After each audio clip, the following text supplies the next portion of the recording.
ఏదో ఒక రకంగా ఒక పర్సెప్షన్ క్రియేట్ చేయడానికని చూస్తున్నారే తప్పించి, ఈ రోజుకి నేను చెప్తున్నా, మీరు క్రైమ్ గురించి లాస్ట్ 5 సంవత్సరాలు జరిగిన దాని గురించి మాట్లాడుకుందాం. ఆ ప్రీవియస్ 5 సంవత్సరాల గురించి జరిగిందని మాట్లాడుకుందాం. యావరేజ్‌ని చూసుకుంటే ఈ 45 రోజులు జరిగిన దాని మీద నేను సిద్ధంగా ఉన్నాను మాట్లాడడానికి. మా గవర్నమెంట్ వచ్చిన తర్వాత కూడా ఎక్కడ కూడా క్రైమ్ పెరగలేదు. ఇంకా ఎవరైతే నిందితులున్నారో వాళ్ళని పట్టుకోవడంలో చాలా ఎఫెక్టివ్‌గా పనిచేస్తున్నది మా పోలీస్ డిపార్ట్‌మెంట్. ఇమ్మీడియేట్‌గా రిమాండ్‌కి పంపిస్తున్నాం. ఎక్కడ కూడా ఒక కేస్ కూడా పెండింగ్ లేకుండా చూసుకుంటున్నాం. కాబట్టి నేనేమంటానంటే డిపార్ట్‌మెంట్‌కి కూడా నేను అప్పీల్ పెడుతున్నా. పబ్లిక్ కూడా అప్పీల్ పెడుతున్నా. ఈరోజు డిపార్ట్‌మెంట్ వైపు నుంచి మేమెంత కేర్ తీసుకుంటున్నా, పబ్లిక్ కూడా కొంచెం పార్టిసిపేట్ చేయాలి. ఎందుకంటే మళ్ళీ చెప్తున్నా 5,00,00,000 మంది జనాభాకి 50,000 మంది పోలీస్.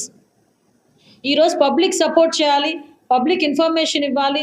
పబ్లిక్ కూడా పార్టిసిపేట్ చేయగలిగితేనే క్రైమ్ అన్నది మాక్సిమం ఎక్కడైనా మనం అందరం కూడా నివారించుకోగలుగుతాం.